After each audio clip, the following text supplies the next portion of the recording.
Welcome to Comic Book Nation's Pool List, a special pseudo bonus episode that might become a weekly thing. Well, we'll see how it goes. Welcome to Comic Book Nation's special episode here, all about comics. I am Matt Aguilar, and with me is an amazing crew of people to dig into this week's Marvel and DC comics. Kofi Outlaw. I'm surprised you call two guys a crew. I don't know if that It is a qualifies. crew. I'll take it. It's I'll a take tight it. knit crew. I think you need at least four people. I think heist movie rules is like you need at least like four people for a crew. But what about squad? I'm here. We got a squad. Can it be a squad? I think you need like five. I think that's NBA rules. You need like a 5-man team for a squad. A trio. Yeah, trio. I don't make a trio. Yeah, trio. That's safe. And then Evan, our wonderful correspondent with anime, of course, but also a huge comic fan and a big reviewer of one of this week's comics. So what's up, buddy? Hey, thanks for having me. And I would recommend we call ourselves a triumvirate. There you go. Boom. That sounds classy. That sounds real classy. I like that. So this, obviously on the regular show on Fridays, we talk comics towards the end of the show, but we're trying something different this week. And there are two big books, one from each of the big two. So we thought, hey, why not focus on those two books, go a little more in depth on those, and introduce a new segment of Rec or Pass. So we'll give you our big group or trio or triumvirate recommendation and whether you should go to the comic store. And of course, it is Comic Book Wednesday today, which is also different for us. So let's get started. We got two books on the docket. Well, you got to give them the full incentive. You got to sell this thing. Listen, we're recording this now. If you guys listen in mass numbers and you are comic readers, and you're listening to this and you spread this around and we can get some good feedback, then maybe we can do some taking this stuff live sometime, get it interactive, have everybody in on it. We want to build a place for our comic readers in our section of our show. We have so much to do on our show regularly. Like we do all things for geek culture. And so we wanted to expand the place. The comic section, the comic talks has been one of our best sections. And it's a place where people come and they discover new comics, and they love to talk about the comics that are going on. And we were like, yo, this is so much fun.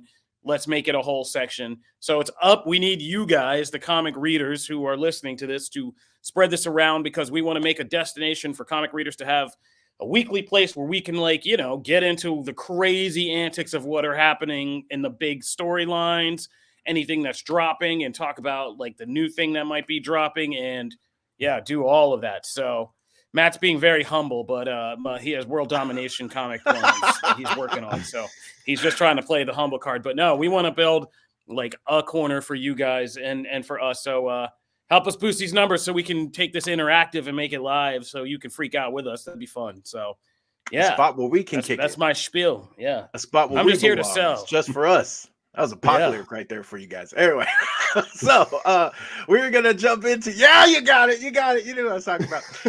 So we're going to start with Marvel. We're going to start with Ultimate Universe #1. This was a book that warranted a little extra discussion. And, who better to have on than Evan, who reviewed the book for us over at comicbook.com. You can find his full review there. But, this one, we talked to last week about Ultimate Spider-Man and how that pitch really grabbed us. Ultimate Invasion, for I feel like it's safe to say for the CBN crew, was a little meh, like had potential but like wasn't as well received. Ultimate Universe #1, Evan, let's start with you because you did the full review for us. What did you think? Just kind of brief impressions of it. So brief impression is that I really, #1, like Hickman is my jam. Jonathan Hickman, I love pretty much everything that he's done for Marvel. With Ultimate Universe #1, I think that it's a solid outing, but there's both a strength and a weakness to Hickman's writing, which is that effectively it's kind of tough to review just a single piece of the overall machine, the overall tapestry that Hickman is trying to weave. Like if you jump into this, like regardless of what you thought about Ultimate Invasion, I think that it's a necessity that you read that first, because you will have a lot of questions with this if you did not read that miniseries prior to this. And one of the big things that I came away from this that I mentioned in my review is that I don't think this should have been called Ultimate. I don't think this should have been called the Ultimate Universe. I think it should have had a different name because it's very, very different from the original Ultimate Universe. And it's trying to do a different thing. It's creating a universe that's entirely from Jonathan Hickman that is aiming for something completely different from what came before it. I think it's a solid start. It makes me anxious and excited to see what comes next for this universe. All the pieces seem to be there. But I think it could have had kind of a stronger introduction with this premiere issue in terms of really getting new readers up to speed in terms of setting up this universe. So it's a strong start. It has a couple of dents in the armor, as it were. So, Kofi, what did you? I know you were kind of mixed coming out of Invasion, but what did you think about this?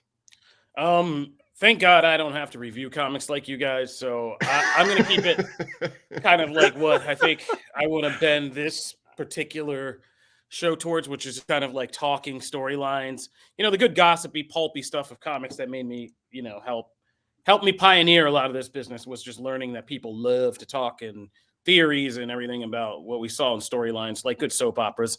So, I will say that, yeah, I mean, you outed me. I was really not a fan of Ultimate Invasion. I consider Evan's point about, you know, yeah, this isn't the Ultimate Universe, and it's kind of weird that it's borrowing certain beats from it, but it's not really, it's purposely saying, oh, we're going to steer that universe into a different direction. Well, then it's kind of a new universe. They call it the Mega. They should have called it Mega Invasion or something, like the Mega Universe. Maximum universe. But here's what I'll say. But as a storyline, this, and you know, I'm being cautious here because Ultimate Invasion had a very great first issue. Like that was a very strong first issue. Very good first issue. And then it just all kind of spiraled out. And then but this was also, it's simplistic, but like Evan points out, it's only simplistic if you read the previous mess. So comparatively to that, it's very simplistic. Like it's it's literally like a cleaning up of what was made in the last book. It's like the characters of that last book with that new status quo saying, we got to clean this up. Let's go fix this. And they're literally just walking around doing a classic heist recruitment, like fix, like, hey, you old so-and-so, you don't remember this, but you used to be a god. Come on back in the gang. Like, you know, and so it is simplistic in that sense and very entertaining. And I like it better than any kind of version of the Ultimate Universe. I wish it was now. I can't get that out of my head that it was called something else, but it's interesting. Like the stakes that it already sets up for like Tony Stark and like all these other people are just really big. And it's kind of getting to play with Marvel characters and what the Ultimate Universe, it's doing what the Ultimate Universe did in its original purpose, was playing with these familiar tropes and character stories in a slightly tweaked, modernized, different kind of way. And so we're doing that again, but it's just weird to do that under the name of something that already did it in its own time. So I'm going to set that aside, the name of it all, because, you know, Lord knows, if there's anything Marvel is doing on both the page and the screen right now, it is misnaming things in attempt to like recap glory. Oh my God, days past. Like, yeah, they are just really messing with these titles as if they're legacy, and it's like, bro, you guys got to keep creating new legacy titles. Stop trying. They gotta stop that. Milk these words. Like, setting that aside, like, yeah, I'm invested in this. I'm more invested in Lady Sif than I have been in years. You ain't wrong. Right? Like, so like there is stuff they are cooking with here. And there's enough of this that is still like, that feels Age of Apocalypse-y or Secret Wars-y enough about the setup. Whenever Marvel does these things where like they've cut up territories and everybody has one. Mm-hmm. Like, the diagrams are back. Yeah, charts and diagrams are back. Like, yeah, no, but I seriously do love whenever Marvel has futures or alternate Earths where like certain people are holding territories, because that kind of gang war stuff or tribe war stuff, it's easy to follow. It gives you kingdoms that are each unique enough. That's what we liked about X of Swords, really, like, right? Like you go to Araco and like all that stuff in Asma or whatever the other place is called, and like there are all these different tribes and villages, and it's cool. So I'm in for this idea, but like, yeah, it is with the caveat of you have to be going through the swamp of this mess of this reality.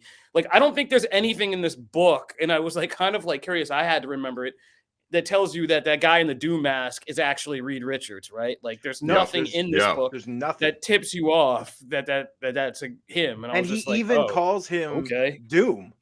He even Yeah. just says Doom, and then they go to like refer to Latveria. Like, if you just came in, you would just assume that was Doom. You would not know the wrinkle to that, and that's like the whole point of the character. Yeah. And so like I was just like, yeah. And so like Evan says, like, you can't just jump into this, and we are already so many levels deep into a kind of a mess. But this part of it is actually entertaining enough to follow. So congratulations so far, and I hope it lasts. So it's interesting, and Kofi touched on it. We're going to be, even as this conversation has already shown, we're going to be kind of, going back and forth on books in a slightly different way, and not just, providing our like, hey, did we like it or not? The thing is interesting. If you watched our conversations on Ultimate Invasion, it's one of those things. I don't like to be cynical. It's not my favorite thing. I don't like to be negative if I can help it. I am sometimes, and I let it, it's just like, I can't help it. It just comes out sometimes. And I always look back and go, I shouldn't have done it. I was very meh on the idea of an Ultimate Universe coming back. I was very much like I was about Loki before that show came back. I didn't need it. I was good. I read them all before. I'm good. I don't think need that's another cynical thing. though. Because it's a little cynical before I saw anything. But Ultimate is like, and here's the thing that I'm going to keep hitting. Ultimate was literally something created to be a snapshot of a time and place. And that was different from that Marvel felt differently. Like, hey, we had crossed the millennium. Yeah. Let's capture what that means. And, so that's a time and a place. Like, trying to go back there is like saying, I want to go back to 70s X-Men comics. Like when we were living in the 90s, it's like, cool, but you're in the 90s. Like, well, see, and here's where those hairdos are just here now, like, because that's what I thought they were going to do. I thought they were going to just do what they did before, but just for the year 2023, 2024, right? Like, I thought that's what but this is not that. And that's actually why I think I like it more, because Hickman they're clearly not doing that. There's a whole spot of dialogue that just says like, hey, we're trying to restore this universe to the way it was. That's our goal. Like, the hero's goal is not to just be the heroes and stuff. They're trying to restore all the things that the maker screwed up. And you see the extent of that in this issue, of just the amount of things and people he's messed with and moved around. And so that is the fundamental goal, makes this not anything remotely like the Ultimate Universe. That was to give people a modern version, but also a clean starting on point, because the main continuity had become such a train wreck at that point in time. They've since, done things to fix that, and we've had kind of revivals and reboots and whatever.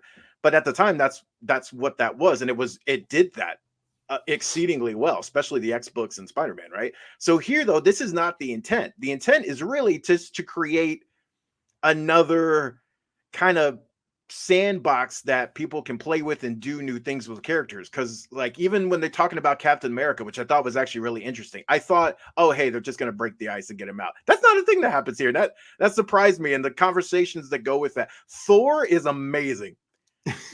Thor is fantastic, by far, like my MVP of the issue. Like, everything they did with him, and as you referred to, Sif, I have not cared about Sif in a very long time. now I will say that there is actually a good Sif run that was in a previous Journey into Mystery, and I can't remember who the writer and artist was on that. And but I will, to kind of extrapolate on your point, I think that like the Thor Sif dynamic and like how Asgard is, I think, is one of the most interesting parts of this issue specifically. I think that the way that it's different, and the history that's already happened that they're alluding to, is very interesting. Like, in terms of, they kind of, I think Reed or Tony breaks it down in terms of like what had happened previously that makes it so that now Thor is a prisoner of Asgard and Sif is his jailer, who's just kind of like tailing him to make sure that he doesn't die while he's under her watchful eye or whatever. That's a really interesting concept. I think that really works well. One of the things that, Matt, you had mentioned when it came to like, oh, they're not just going to instantly break Captain America out of the ice. And that's really interesting. I really hope that when he gets freed, if he gets freed, he's very different from both the Captain America that we know and the Captain America of the original Ultimate Universe. I hope that Hickman has an idea for adding something different to the character. Like, if Captain America were to be freed from the ice in modern day and now, like, how different would he be from that original, version of him from World War II and everything?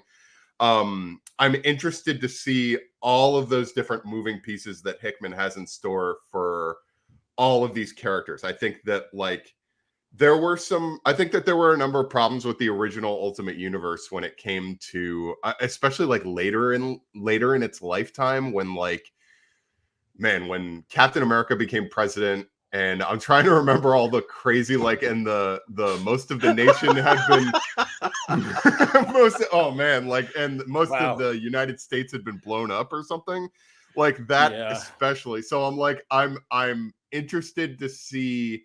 I want to see different iterations of all these characters. Yeah. And I think Hickman's going to be good at doing that, but not going too crazy. Like using that as an example. So I'm on board here.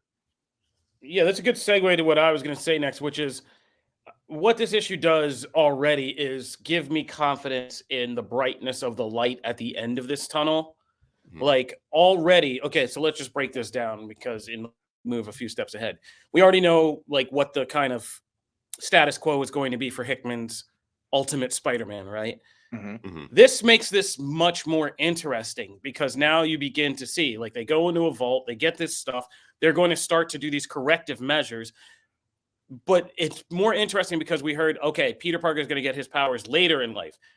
But now we know, it's more likely, Peter Parker's going to get his powers later in life and told, in this other place, you're the man. You're you're not only this hero, but you're the center of hopefulness and perseverance and all this thing. And he's going to be holy, I'm just a dad, trying to make it with 2 kids. What are you talking about? On top of that, that becomes instantly more interesting. It's, like you said, it's still Spider-Man, but in a modern context.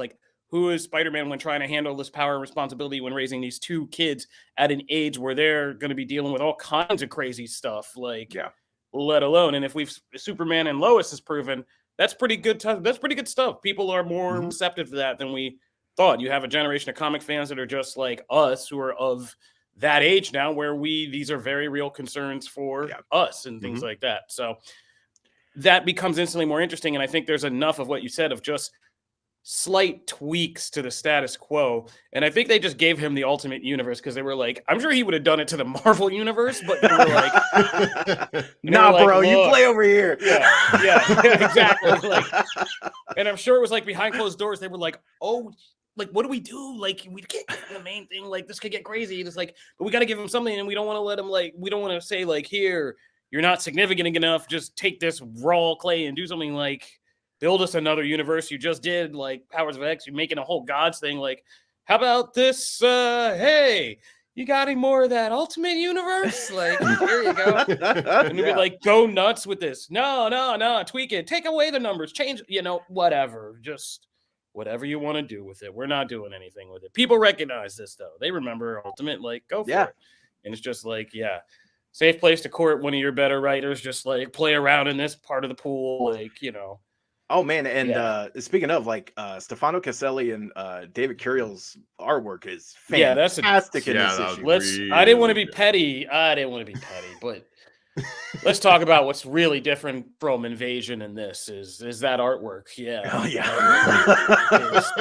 There's a game Look changer. At Thor, man. My God. Look at that. When they go into the cell, it's absurd. It's I feel like it's one of those Game of Thrones clips. When they go into the cell or whatever, it's they just They walk in and he's just sitting over there on the chair with the shirt. He's all just like barrel chested. He's just like yeah.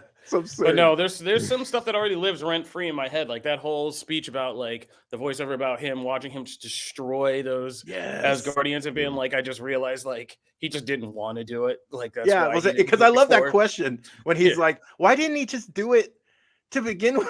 Didn't feel like it. He's like, he didn't want to. I was like, oh, that's great. Yep. It's like, it's a great line. Yeah. So yeah, I mean, the more we're talking about this, the more I did like. Actually, I did enjoy this as a page turner, and there's a lot that they cover in this first thing, from like the beginning to the end, where Tony Stark's like the most wanted man in America. They got me hyped for Black Panther in one panel. Yeah. And they had Hulk go beast in one episode, and just one thing. I was just like, Hulk's a bastard. Wow. And he's Gray Hulk, right? So he's like mobster Gray Hulk. Like, oh man, that's cool. No, but see, like, we're already talking about the coolest he has been in a while. Speak of other characters who are like the coolest they've been in a long time. Like, you get Captain Britain in here, and you're like, Captain Britain is scary. Like, oh my god, like, yeah, and he's just destroying people. And you're like, he's got an eye patch now, which makes him 10 times cooler. I really dug the there's really like Hickman's great with his kind of Easter eggs and stuff, but like when they're reporting, and I think it's in the epilogue, when they're reporting the damage that has been done to North America, they have the scrolling names of victims who have been killed in this attack.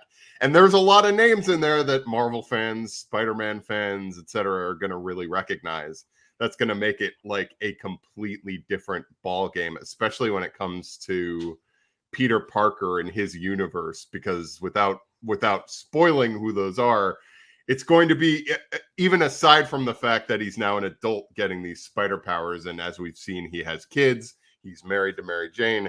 There's a lot of characters in New York City who have been completely wiped from the playing field. So that's going to be very interesting to see how his career as Spider-Man kind of takes a hit and evolves based on that in general. But yeah, that Black Panther panel was amazing. I think Hickman is really great.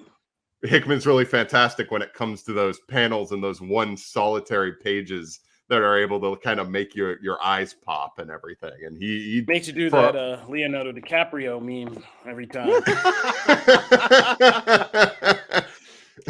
Yeah, so I feel like, as you can tell, we honestly could have just done a whole episode on this one book. But we got to move over to DC now. Evan, did you have a chance to check this one out or no?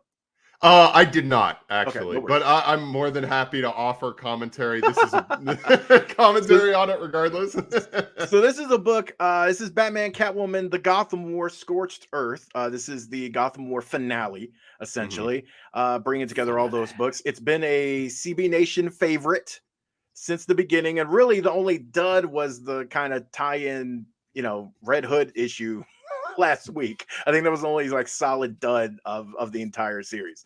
So coming into this, again, it's very much I was surprised it was only 29 pages. I'm gonna be honest, because I actually thought it would be bigger, because there's a lot that was on the board, and I probably take it that my biggest issue with it is I feel like it needed another I don't know, it needed another 5, maybe 8, 10 pages, because I feel like it was just rushed, because there was just so much to get to, and some of the stuff just kind of felt abrupt to me, because we're getting into light spoilers here. We don't get into crazy big ones, but like one of the biggest things that's been running through this whole book has been Red Hood, and the Batman's really going over the line in how he handled his whole family, but incredibly Red Hood.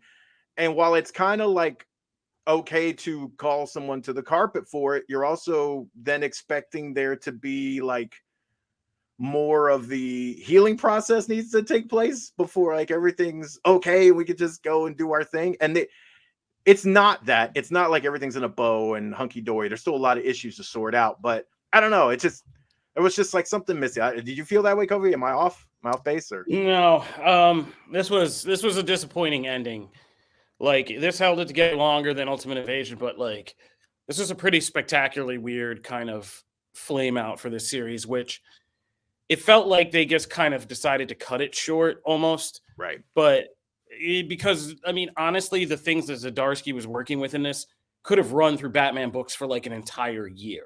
Yeah. Just this entire idea that was so interesting at the beginning of Batman and Catwoman having like Batman waking up from not being around and seeing how the kind of moral philosophy of crime fighting had evolved into this thing under somebody he trusted the most, like Catwoman.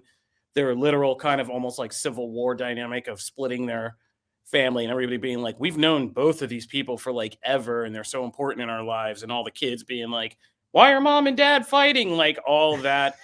The kind of more question of what that was kind of wonderfully spilling into other books, even like Tom King's Penguin series, that what happens when the villains of Gotham don't have this just inexhaustible resource of bodies to throw into their schemes and all that, when the henchmen start thinking for themselves and doing stuff. And this issue even ends off with a cliffhanger that kind of explores that point of kind of one henchman doing something on his own and getting in over his head in a different kind of way. But yeah, it just, as soon as I saw, and I told you I was nervous when I saw like the villain squad that looked like when Professor Pig's squad got together, which I thought was interesting, of them having to repool their resources and figure out how to assert power. But when they just put on a bunch of bat themed armor and then just start running around the streets, it's like, okay, we're just having like, this is the finale of a CW season or the third act of a DC movie. like, you know what I mean? Like this is what this is. And there are little cool points in it, but it just felt muddled and kind of, like you said, rushed. Like everything significant that should deserve a scene was just kind of eaten up in the rush of trying to keep this whole epic kind of thing together. Some cool standouts.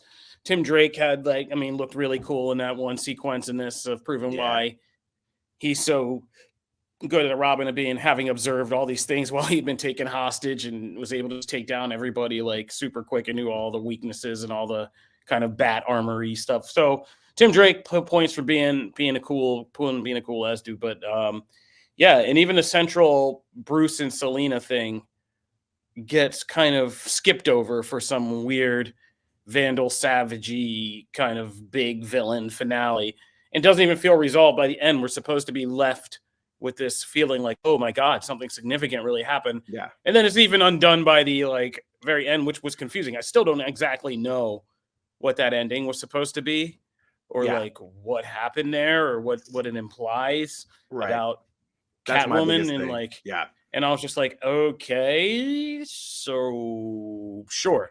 And I'm going to be interested to see how they come out of this, because like I said, it feels like some significant things that are going to have to reverberate through books have happened. Like Gotham's underworld isn't just going to go back. If it just goes back to being normal next issue, it's like, what do we do here? Like that doesn't seem right. There seems like there's going to have to be some kind of references to this and dealing with it. Red Hood as a character definitely is significantly changed, and that weird Dark Knight Rises finale, again, like another fake out. There's like several fake outs, like something big's going to happen in this issue. There's one particular scene when someone is, I won't spoil that, but like essentially there's like this really kind of heroic scene, and then, which I dug. I liked that. And I went, oh, they did. Whoa. Like I was intrigued to see where that went. And then literally, like, was it the next page? It was the next page. And you see someone like coming down. I went, really? You couldn't wait 2 pages? You couldn't just wait 2 pages to do that. And again, about that.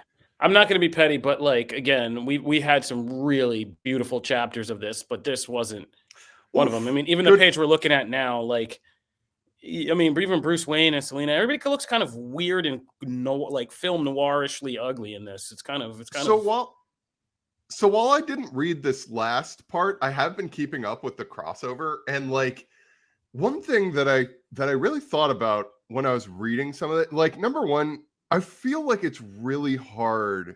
Like if you gave me a character to write, like if I was to pick any of them, I feel like writing Batman would be really difficult, because I feel like so much has been done and retread with the character and everything. So I appreciated this new take on it, but it had me thinking of some of my favorite crossover like big crossover stuff in the Batman universe, which is stuff like War Games, No Man's Land, things like that. And it had me thinking about, would this have worked better? Because with like things like No Man's Land, with things like War Games, they had the opportunity to take over the Batman books and do that for, like, I want to say No Man's Land like took place over a year or more. It is. It used to be. Yeah, it used to be. It used to be 12 issues, like a year-long kind of storyline. Used to be. And over the course of like every single Bat book that existed, like not just the main Batman book, but also like Detective Comics, every single supporting character, all of them were just focused on this one status quo. So it makes me wonder, like, I'm disappointed to hear that the grand finale of this wasn't able to kind of hit the same heights as what had come before, because I feel like maybe if they had allowed Zdarsky to just map the entirety of the Bat books for like, and I know he's been on it for, I think like over a year and change, but just like to focus specifically on the storyline over every single book and have every single writer kind of focus on it in that same way that No Man's Land, War Games, Contagion. I want to think of like other Batman crossovers off the top of my head, but it makes me wonder whether or not it would have benefited from like having a more extended storyline rather than having to wrap everything up like in a neat bow in this. I absolutely think it would have. Yeah. I absolutely think in this case there was enough. Each of those issues could have been expounded 2 times over, right? There was enough in there to really like hone in on one element, focus in for an entire issue, and then move on to the next. I mean, just the villains part alone of this issue could have been 2 issues worth of building and figuring out what they're doing. You know, and the Vandal Savage part, it's not that it's not interesting. It's just we've seen it before. I don't know. It just felt like it could have it was also its own storyline. Like that's its own kind of. It was weirdly shoehorned into this. Like the whole thing about connecting his meteorite, the Lazarus pits, and all these other objects from the DC universe as one power source, and possibly getting into the origin of that. That's its own event. Yeah. Yeah. You don't need and selling immortality as like a thing that brings all kinds of characters out, not just Gotham henchmen, but like all kinds of. Right. What if the Joker heard if he could find enough of this stuff, like he could get immortality? He'd kill everybody and take everything and be like, all right. Yep. Like and you know what's crazy? People race for that would be a more interesting storyline. Well, and that would have been a perfect follow-up if you had just done Gotham War as Batman and Catwoman's contrasting philosophies and the Bat family being split and the henchmen learning to be independent for themselves. You literally can lead in. Oh, I knocked my microphone over. I got so excited. You can literally lean in and do Vandal Savage's thing as the next one, because then all of a sudden there's this prize in Gotham that all these people want for various different reasons, and now you have these factions fighting over. Like, it just moves right into that. You don't need to shove them together. And I just feel like it really didn't show that the fractures didn't really show until here, because once you had to bring those 2 storylines completely together and finish them off, there just wasn't enough time, and it felt like everything got underserved. Now I'm curious before we head out, I am curious about where we leave things with Jason Todd. That's a great thread to pick up on. Selena, with what happens, at the end of that book and where she stands, that's interesting. Like, there's lots of threads to take, because we still have a fractured Bat family. They don't trust him. They only work together to, stop this one kind of city consuming event. So there's still very much like a lot of things there between them. I also just didn't love where this left Bruce. I was just like, oh God, again, do we have to go through I'm doing it alone by myself and then come back to the family thing again? How many times am I going to write that damn story? Like, I was kind of like very much over that part, just that one aspect of Bruce. But there are things that I feel like can't be picked up and moved forward with. So it just wasn't exactly how I wanted. So before we go, we got a new segment, Record Pass. We'll start with Ultimate Universe number 1. Kofi, you recommend, or you say pass on this one? Nice. All right, Evan. I also recommend. I think that this is it's a strong start that has its problems, but ultimately you're going to need to read this to see whatever madness that Hickman comes up, which is going to be great because Hickman is an amazing writer. His Fantastic Four run was like my favorite Fantastic Four run. His Avengers run was one of my favorite Avengers runs. And like X of Swords, just cannot say enough good stuff about that my favorite X-Men crossover, really. But so while I thought that this start could have been stronger, it's an easy recommend. I think that like if you want to see where he's going with this new Ultimate Universe, it's an easy pickup. For me, I went in this with like not the highest of hopes, and I gotta say it turned me around. I think I'm at least in for the first arc, and I'm curious to see where this moves forward. So it's a recommend from me, a universal recommend. Very first one. Look at that. Boom, boom, boom. Love it. I don't think this next one will be. But Batman, Catwoman, the Gotham War, Scorched Earth. Kofi, recommend or pass? I'm kind of in the middle. Do we have an in the middle? Do we have any kind of in the middle? No, it's you gotta commit one way or the other. All right. We probably should do a middle one. I mean, I'm going to recommend. I think a bad, like a soft landing and a bad thud landing doesn't detract from a good journey.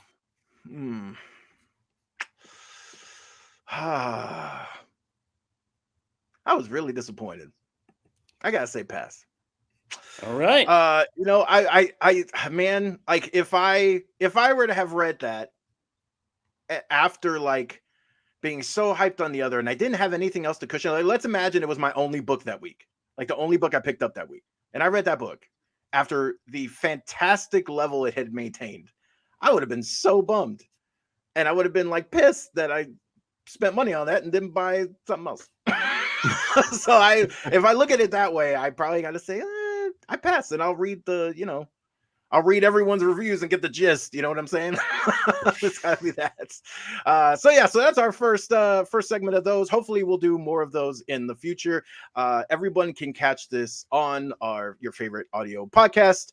You can check out our Friday show. Obviously, this coming Friday, we got a packed show as well. You can also check this out on our YouTube channel, ComicBook Nation YouTube. So definitely, I hope to do more of these comics discussions in the future.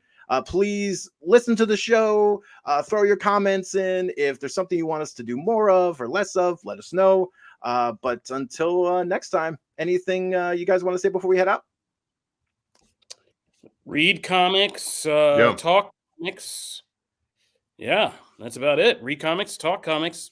Comic Book Nation. Also, Invincible recaps coming. So Invincible season 2, we're going to be doing recaps. Be on board for that. That's a good comic to animation jump. So tune in for us. Subscribe, like, all the things. Boom. And thank you, Evan, for joining us. It's awesome, and we'll have to have you back on again, maybe for issue 2. Who knows? Maybe. Thank you for having me. Right? Yeah. We'll catch you guys later. Thanks so much. Deuces.